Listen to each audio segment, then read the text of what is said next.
Here we have the 1997 Dodge Ram van, b2500. It's going to be the 3.9 or 3.6, whatever it is, the V6 engine on it. The vacuum leak on the car has been going on for quite some time. I've been trying to figure it out. I have traced back all of the vacuum lines. Pretty much, these are vacuum lines right here.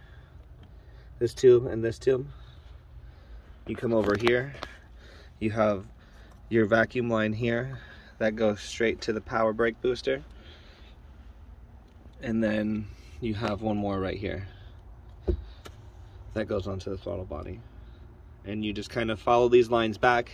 Some go up here into the steering wheel column where you have like your cruise control that can be powered by your vacuum. So it's kind of annoying when that goes out. You got to go and find out if there's a leak. You just follow through the lines and everything, which I've been doing. I am pretty sure my vacuum leak is going to be an exhaust leak. As we can see right here, my exhaust manifold is all located right here. It's this big bar.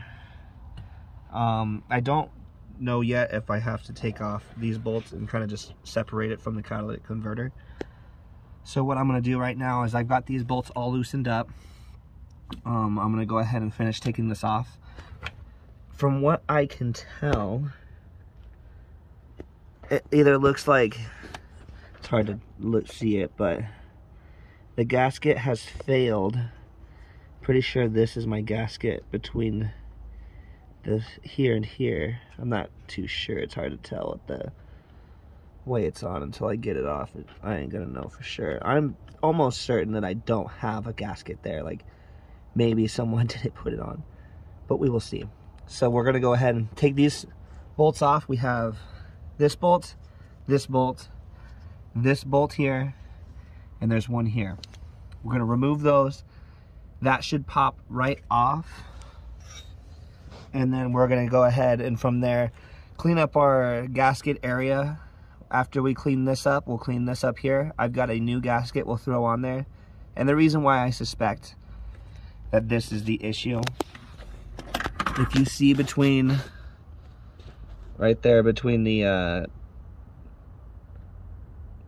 it's hard to tell, but the exhaust manifold, where it meets onto the block of the engine, it's a little black right there between, like over it, like it's been leaking out exhaust through there. So that I'm pretty sure that is an indicator for an exhaust leak. So if you ever see black soot, little black marks around the edges, I'm sure that's where the exhaust leak is coming from. So we're gonna go ahead, replace this, and see if that works.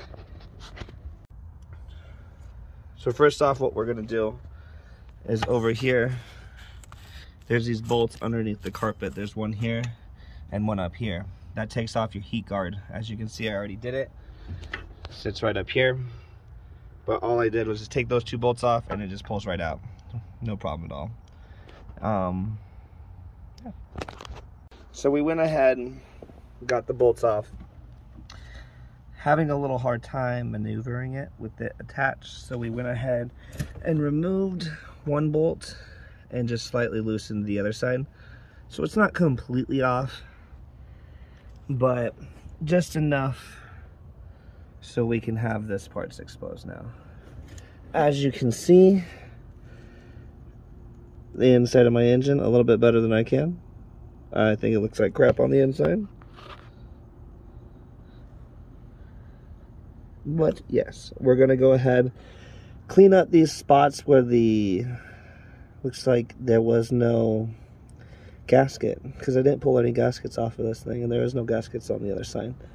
So we're gonna go ahead, we're gonna clean this up, put the new gasket on there, and then from there, reattach it, and get it going. This bolt, as you can see, broke. I did not do that. I think it should be enough to just throw a bolt on there, but if not, we'll probably just have to pull that one out. But we won't be doing that today. because that is a whole thing.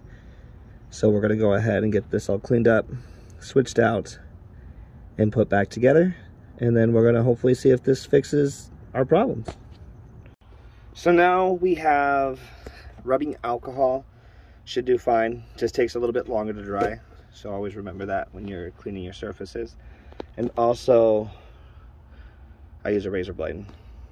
Be very, very careful not to scratch the surfaces of anything that you're doing over here, because you'll have to refinish it, take it somewhere most likely, and get it done, because it's really a pain in the ass. So very, very carefully do it. If not, just take some rubbing alcohol and a rag and just make sure it's as clean as you can get it before we reattach our new pieces and everything. So we're gonna get that cleaned up right now.